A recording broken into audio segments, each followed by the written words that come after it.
लसूण, अद्रक, हिरवी मिरची ह्याला छान असं बारीक करून घ्या.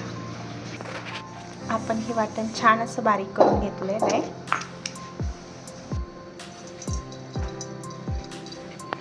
आता बारीक खिसलेलं खोबरं छान असं भाजून घ्यायचं आहे.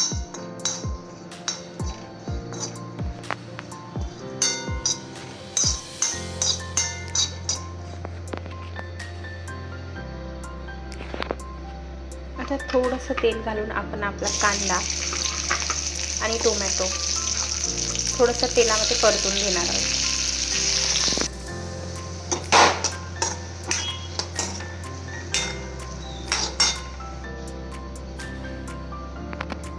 यानंतर भाजलेलं खोबरं, कांदा, टमाटर आणि थोडीशी कोथिंबीर आपण मिक्सरमधनं बारीक करून घेणार आहोत. आपण छान असं बारीक करून घेतलेलं आहे. आता आपले छान असे मसाले तयार करून झालेले आहे. आता आपण चालूया भाजीकडे. आता छान अशी शेवची भाजी बनवायला सुरुवात करूया. तर त्यासाठी मी आधी कढईमध्ये तेल घेतलेलं आहे. तेल तापत आहे. तेल तापून झाल्यावर आपण ह्यामध्ये जिरं आणि मोहरी घालूयात.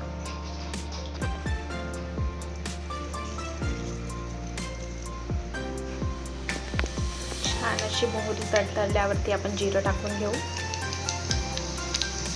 जिरं छान असं फुललं पाहिजे. त्यानंतर कढीपत्त्याचे पान,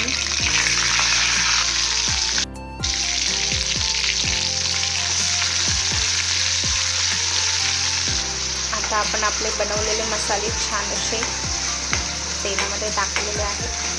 त्याला छान 1 ते 2 मिनिट होऊ देऊया. आणि याला थोडं तेल सुटलं की मग आपण आपले लाल तिखट पुढचे मसाले,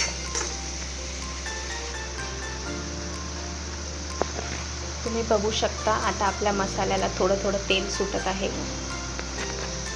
आपण ऑलरेडी 2 हिरव्या मिरच्या मसाल्यामध्ये टाकल्या होत्या, त्यामुळे चवीनुसार तिखट मी इथे 1 चमचा वापरत आहे.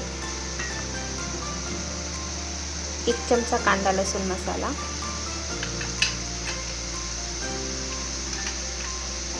1 चमचा धनिया पावडर आणि हळद. मला छान असं मिक्स करून घेऊयात.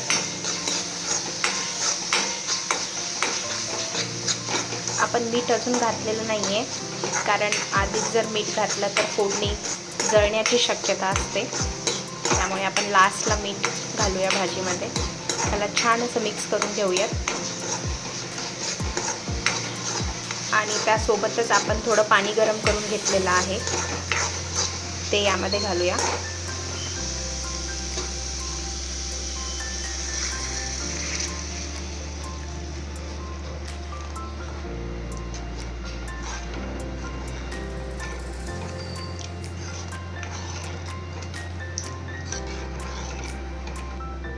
या पाण्याला छान अशी एक उकळी घेऊया आपण.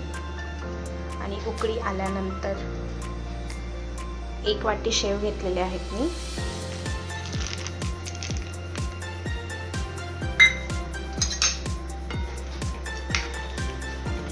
याला छान असं 5 ते 7 मिनिट शिजू द्यायचंय.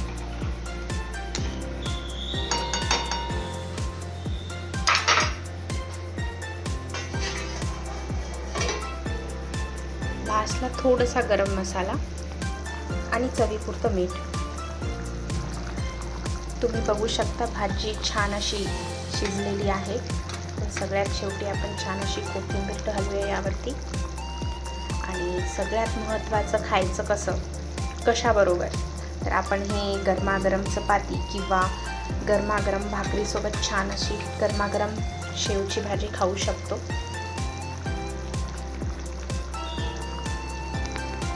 चला तर मग खायला घेऊया. तुम्ही पण ही भाजी नक्की ट्राय करा आणि कमेंटमध्ये मला कळवा. तोपर्यंत बाय बाय. सगळ्यात महत्त्वाचं खात राहा, आनंदी राहा.